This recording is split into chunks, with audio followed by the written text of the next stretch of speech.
पनि हेरी हजुर राम्रो हो नि त स्वास्थ्यको लागि पनि राम्रो अब हामी चाहिँ अमला टिप्न जानेछौँ भेडारमा साह्रै रहर लाग्दो पो फल्छ त अमला त यस्तो पाक्नु पर्छ नि हजुर यो लहरे आँप चाहिँ कहिले पाक्छ यो चाहिँ पछि भदौ असोज लहरे आँप पनि पहिला साह्रो खाइन्थ्यो यो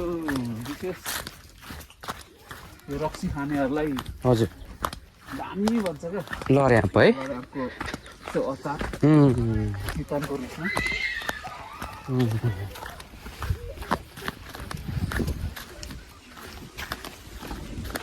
तर यो के समय आयो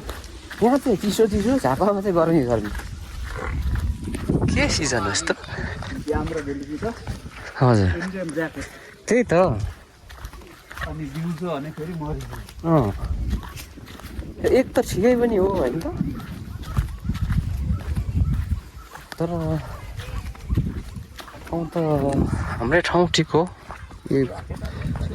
मधेसभन्दा अनि हाम्रो त हरेक कुरा खानको लागि अर्ग्यानिक चिजहरू खानु पाइयो हाम्रो यो ठाउँमा चाहिँ हरेक दिन हरेक महिना नै जङ्गलको यसो तुलफुलहरू यताउताहरू खान पाइरहन्छ क्या त्यही फ्रेस चिज होइन फ्रेस चिजहरू बोटमै फल पाक्न लाउन आएको काफल खाइसकेपछि आडुहरू पाक्यो आडुहरू पाकेपछि नासपाती सकेपछि ओखरको यस्ता कुराहरू चाहिँ खान पाइबस्छु त्यही त यो अनि अम्बकहरू पनि अब यो लेट हुँदैन तर अम्बकहरू पुरै पाक्छ हजुर अनि अम्बकहरू पछाडि